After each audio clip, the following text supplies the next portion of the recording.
ശൈവ വൈഷ്ണവ സംയോഗത്താൽ ജന്മം കൊണ്ട ശ്രീധർമ്മശാസ്താവിൻ്റെ മനുഷ്യാവതാരത്തിന് മാത്രമേ മഹിഷി നിഗ്രഹം സാധ്യമാവുകയുള്ളൂ.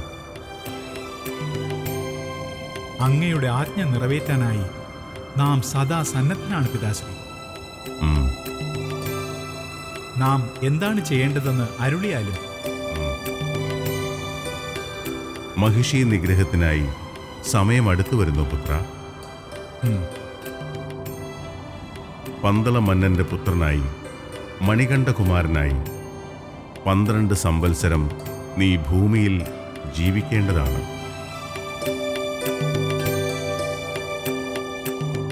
ദേവകാര്യങ്ങൾക്ക് വേണ്ടിയുള്ള ആ പിറവിക്കായി മുന്നൊരുക്കങ്ങൾ ആരംഭിച്ചു കഴിഞ്ഞു നാരദരെ. പാണ്ഡ്യരാജവംശം പലതായി പിരിഞ്ഞ് അതിൽ ചെമ്പഴന്നൂർ ശാഖയിലെ രാജശേഖര പാണ്ഡ്യനും കുടുംബവും മലയദേശത്ത് എത്തിക്കഴിഞ്ഞു. പുത്രസൗഭാഗ്യം കൈവരാത്ത രാജശേഖര പാണ്ഡ്യനും പത്നിയും അതിൽ അതീവ ദുഃഖിതരാണ്. സന്താന സൗഭാഗ്യത്തിനായി നമ്മെ അകമഴിഞ്ഞു പൂജിക്കുന്ന പന്തളരാജന് പുത്രനായി നമ്മുടെ പുത്രൻ ധർമ്മശാസ്താവ് മണികണ്ഠകുമാരനായി ജന്മം കൊള്ളണം. പിതാശ്രീ, അങ്ങയുടെ ആശീർവാദത്താലും അനുഗ്രഹത്താലും ധർമ്മ സംസ്ഥാപനാർത്ഥം നാം ഭൂമിയിൽ അവതരിച്ച് ദുഷ്ടനിഗ്രഹവും ശിഷ്ട സംരക്ഷണവും നടത്തി 12 കാലം വാഴുന്നതാണ്. മലയദേശത്തിൻ്റെ രക്ഷകനായി, കലിയുഗവരദനായി, അയ്യനും അപ്പനും ചേർന്ന അയ്യപ്പനായി ഭൂലോകമുള്ള കാലത്തോളം നമ്മുടെ പുത്രൻ്റെ കീർത്തിയും യശസ്സും നിലനിൽക്കുന്നതാണ്. മംഗളം ഭവിക്കട്ടെ. അങ്ങനെ കലിയുഗവരദനായ ശ്രീ ധർമ്മശാസ്താവ് മണികണ്ഠനായി ഭൂമിയിൽ അവതാരം കൊള്ളാൻ മഹിഷി ഒരു കാരണമായി. ആ കഥയാണ് ഇന്ന് ഗുരുജി നിങ്ങളോട് പറയാൻ പോകുന്നത്. മണികണ്ഠൻ എന്ന കലിയുഗവരദനായ അയ്യപ്പന്റെ കഥ. അപ്പോൾ ഈ ധർമ്മശാസ്ത്രവും അയ്യപ്പനും ഒന്നാണോ ഗുരുജി? അതെ, ഹരിഹരപുത്രനാണ് ശ്രീ ധർമ്മശാസ്താവ്. മഹാവിഷ്ണുവിൻ്റെ അവതാരങ്ങളായ ശ്രീരാമനെ പോലെയും ശ്രീകൃഷ്ണനെ പോലെയും ധർമ്മശാസ്താവിൻ്റെ മനുഷ്യ അവതാരമാണ് മണികണ്ഠൻ എന്ന അയ്യപ്പൻ. അയ്യപ്പൻ പന്തളവാസനായത് എങ്ങനെയാണ് ഗുരുജി? പറഞ്ഞുതരാം. പാണ്ഡ്യരാജവംശത്തിൻ്റെ ഒരു കൈവഴിയാണ് പന്തള രാജവംശം. പണ്ട് ഡൽഹി സുൽത്താൻ തമിഴകത്തെ പാണ്ഡ്യരാജ്യത്തെ ആക്രമിച്ചപ്പോൾ പാണ്ഡ്യവംശം പ്രാണരക്ഷാർത്ഥം പല ദിക്കിലേക്കും പലായനം ചെയ്തു. അതിൽ പടിഞ്ഞാറൻ ദിക്കിലേക്ക് പ്രയാണം ചെയ്ത് തിരുനെൽവേലിക്കടുത്തുള്ള വള്ളിയൂർ എന്ന ഗ്രാമത്തിൽ അഭയം പ്രാപിച്ച ശാഖയാണ് ചെമ്പഴന്നൂർ ശാഖ. പക്ഷേ കാലാന്തരത്തിൽ ഇവർക്കിടയിൽ തന്നെ ആഭ്യന്തര കലാപം ഉണ്ടാവുകയും ഒരു വിഭാഗം തെങ്കാശിയിലേക്ക് വാസം മാറ്റുകയും ചെയ്തു. അക്കാലത്ത് മധുര ഭരിച്ചിരുന്ന പ്രമുഖ ഭരണാധികാരിയായിരുന്നു തിരുമല നായ്ക്കൻ. തിരുമല നായ്ക്കൻ തൻ്റെ മകളുടെ വിവാഹം ചെമ്പഴന്നൂർ കുടുംബത്തിലെ ഒരു യുവാവുമായി നടന്നു കാണാൻ ആഗ്രഹിച്ചിരുന്നു. എന്നാൽ ക്ഷത്രിയരായ പാണ്ഡ്യരാജാക്കന്മാർ അതിന് തയ്യാറായില്ല. അങ്ങനെ തിരുമല നായ്ക്കൻ അവരുടെ ശത്രുവായി മാറി. കൊള്ളയും കൊലയും വിനോദമാക്കിയ മറവപ്പടയുടെയും അവരുടെ ശക്തനായ സേനാനായകനായ ഉദയനന്റെയും പിൻബലത്താൽ പാണ്ഡ്യരാജാക്കന്മാരെ ആക്രമിക്കുകയും അവരെ അവിടെ നിന്നും തുരത്തുകയും ചെയ്തു. അങ്ങനെ പന്തളത്തെത്തിയ പാണ്ഡ്യരാജവംശത്തിന് ദേശവാസികൾ അഭയം നൽകി.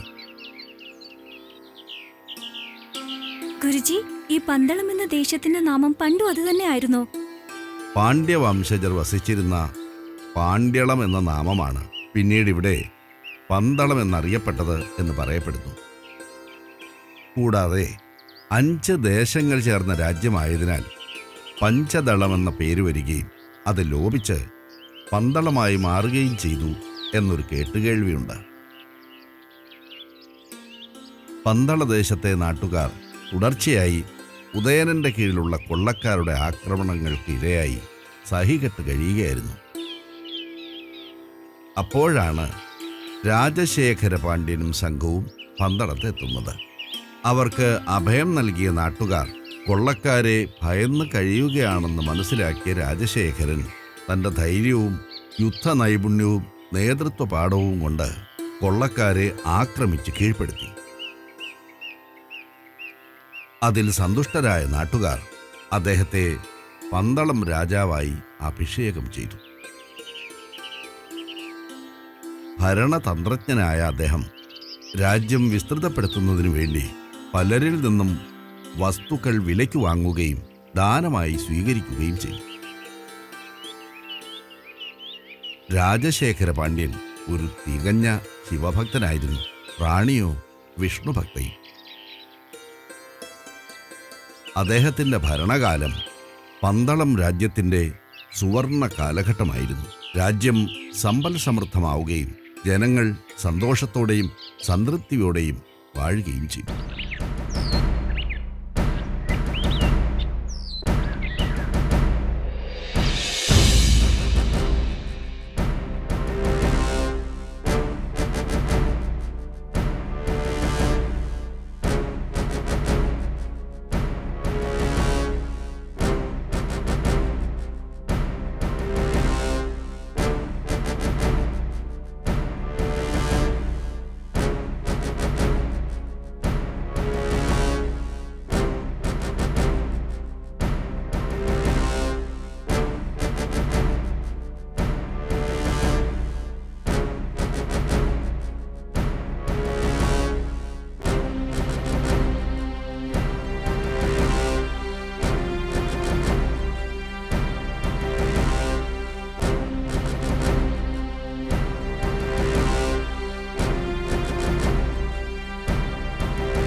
शान्ताकारं भुजगशयनं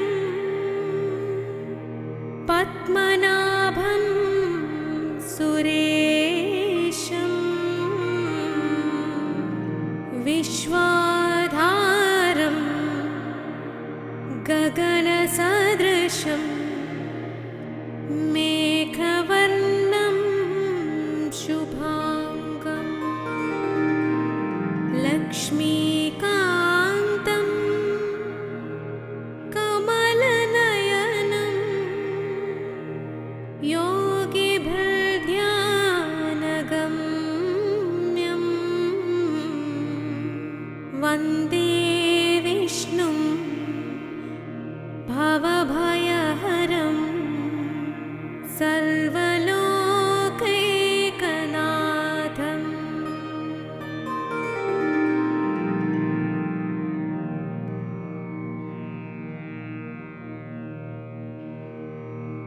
मूकं करोति वाचालं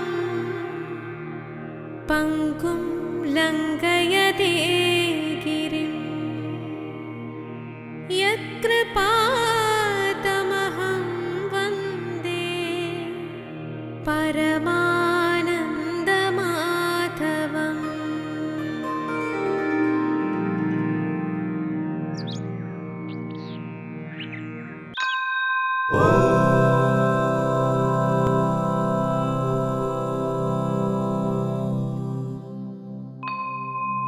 कैलासा नीलाचलसन्निभं त्रिनयनं पञ्जास्यमम्बायुतं नीलग्रीवमहिषभूषणधरं व्याघ्रत्वचाप्रावृतम् अक्षस्रग्वरकुण्डिकाभयहरं चान्द्रीं कलां बिभ्रतं गङ्गाम्भोविलसज्जटं सुरनुतं वन्दे महेशं परम्।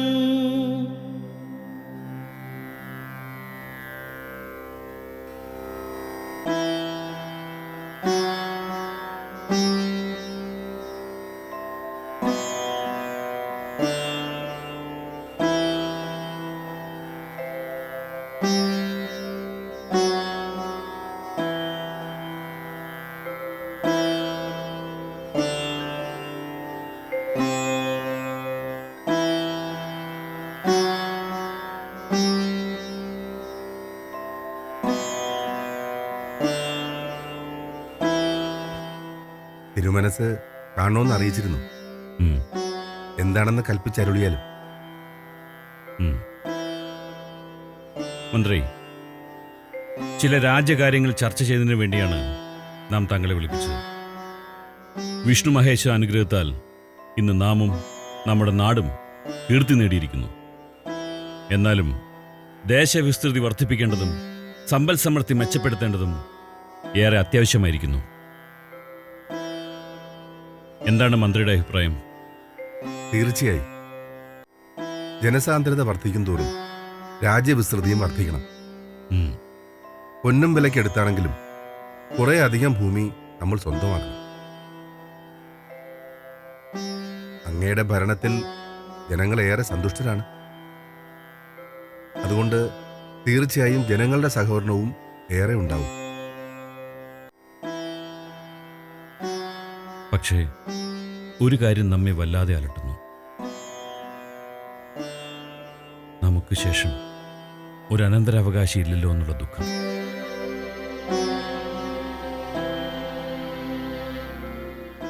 എല്ലാം നൽകിയിട്ടും ഈശ്വരൻ അങ്ങനെയൊരു അനുഗ്രഹം മാത്രം ഇതുവരെയും നമുക്ക് നൽകിയില്ലല്ലോ മന്ത്രി. അങ്ങ് വിഷമിക്കരുത്. ഭഗവാൻ പരമശിവൻ അങ്ങയുടെ പ്രാർത്ഥന കേൾക്കും. മഹാവിഷ്ണുവിനെ മനമുരുകി പ്രാർത്ഥിക്കുന്നുണ്ടല്ലോ തമ്പുരാട്ടിയും. പാവം, സന്താനഭാഗ്യം ലഭിക്കാത്തതിനാൽ ഏറെ ദുഃഖിതയാണ് റാണിയും.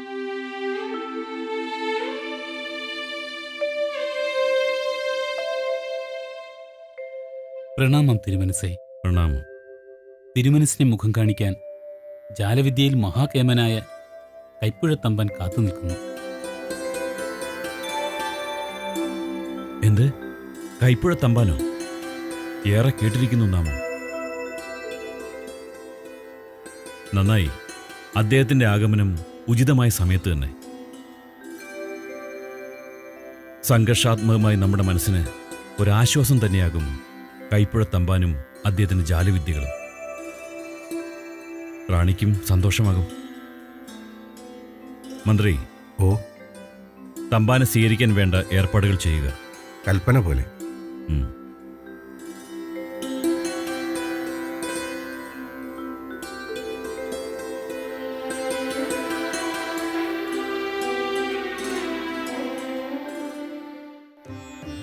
തമ്പുരാട്ടി,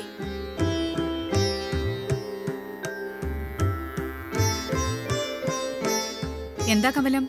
മഹാരാജാവിനെ മുഖം കാണിക്കാൻ കൈപ്പുഴ തമ്പാൻ വന്നിരിക്കുന്നു. കൈപ്പുഴ തമ്പാനോ? ആ, മഹാമാന്ത്രികനല്ലേ അദ്ദേഹം? അതെ, ഈ ദേശക്കാരനുമാണ് അദ്ദേഹം. കാലങ്ങളായി പുറം നാടുകളിലായിരുന്നു അദ്ദേഹം. ഈ അടുത്താ തിരിച്ചെത്തിയതെന്നാ പത്മനാഭൻ നായർ പറഞ്ഞത്. മഹാരാജാവിനെ മുഖം കാണിക്കാൻ എത്തിയ സ്ഥിതിക്ക് അദ്ദേഹം എന്തെങ്കിലും ഒരു ജാലവിദ്യ കാണിക്കാതിരിക്കില്ല. അത് നേരിൽ കാണണമെന്ന് ഞങ്ങൾക്കും ആഗ്രഹമുണ്ട്. തമ്പുരാട്ടി രാജ്യസഭയിലേക്ക് വരാൻ കനിവ് കാട്ടിയാൽ ഞങ്ങൾക്കും ഒപ്പം വരാമായിരുന്നു. ശ്രേഷ്ഠനായ ഒരു അതിഥി കൊട്ടാരത്തിലെത്തുമ്പോൾ അദ്ദേഹത്തെ സ്വീകരിക്കേണ്ടത് നമ്മുടെ കടമയാണ് പത്മിനി. തീർച്ചയായും നാം വരുന്നതാണ്.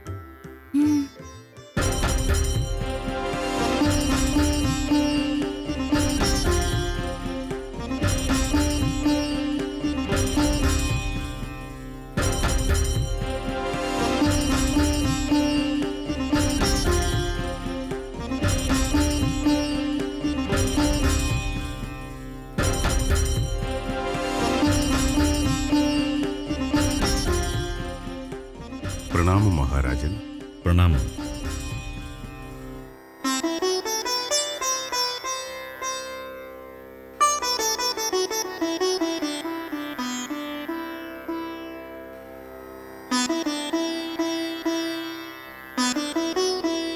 കൈപ്പുഴത്തമ്പാന് പന്തളം രാജസന്നിധിയിലേക്ക് സ്വാഗതം. നന്ദി മഹാരാജൻ. ഉം.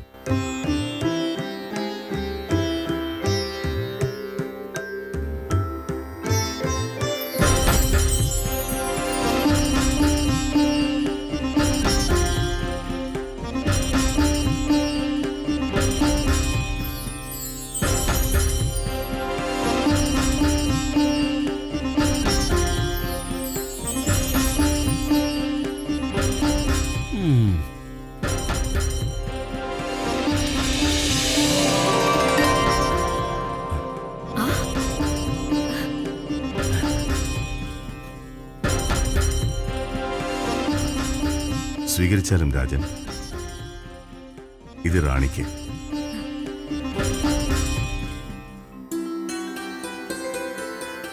കേട്ടിരിക്കുന്നു നാം ധാരാളം.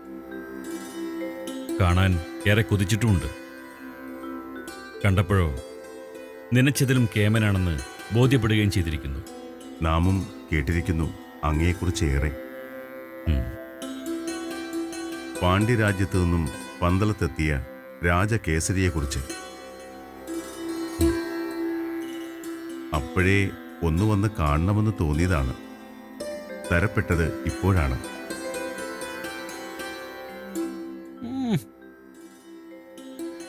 വന്നപ്പോൾ തന്നെ മായാജാലം കാട്ടി മഹാരാജാവിന്റെ മനസ്സ് കീഴടക്കിക്കളഞ്ഞല്ലോ മഹാമാന്ത്രികൻ.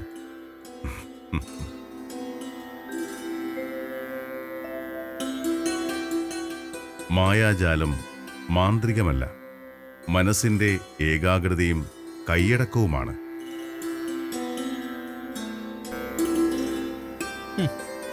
ചിട്ടയായ പരിശീലനവും കൈയടക്കവും കൊണ്ട് മാത്രമേ അത് സ്വായത്തമാക്കാൻ കഴിയൂ.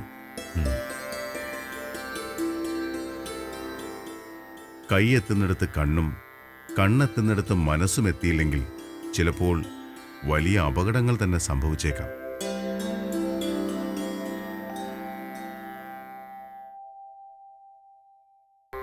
ഓരോ നിമിഷവും ഓരോ പുതിയ തുടക്കമാണ്. ദൈവത്തിനോടടുക്കാൻ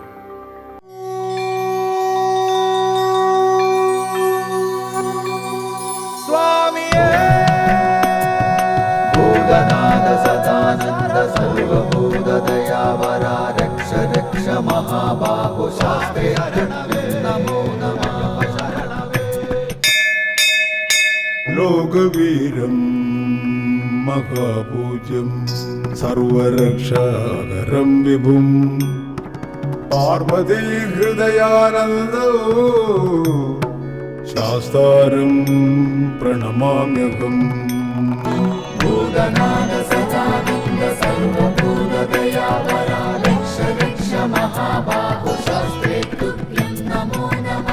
വിപ്രപൂജ്യം വിശ്വവന്ദ്യം വിഷ്ണു ശംഭോ പ്രിയം സുതം ക്ഷിപ്രപ്രസാദ നിരതം ശാസ്താരം പ്രണമാമ്യഹം.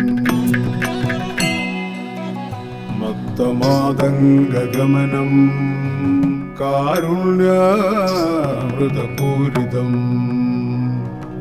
മത്തമാതംഗഗമനം കാരുണ്യാമൃതപൂരിതം സർവവിഗ്രഹരം ദേവം ശാസ്താരം പ്രണമാമ്യഹം. ഭൂതനാഥ സദാനന്ദ സർവഭൂതദയാപര രക്ഷ രക്ഷ മഹാബാഹു ശാസ്ത്രേ തുഭ്യം നമോ നമഃ. അസ്മത്കുലേശ്വരം ദേവം അസ്മത് ശത്രു വിനാശനം അസ്മദിഷ്ട പദാതാരോ ശാസ്താരം പ്രണമാമ്യഹം.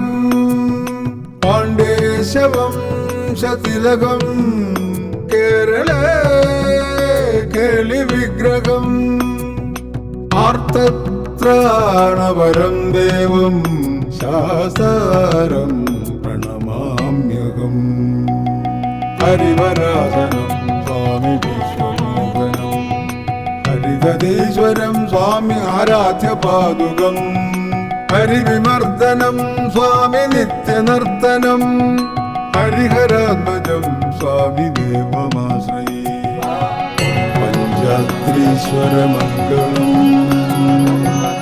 ഹരിഹര പ്രേമാകൃതി മംഗളം പിഞ്ചാലങ്കൃതമംഗളം പ്രണമതാം ചിന്താമണൈ മംഗളം പഞ്ചാശധ്വജമംഗളം ത്രിജഗദാമാധ്യപ്രഭോ മംഗളം പഞ്ചസ്തോപമംഗളം ശ്രുതിശിരോല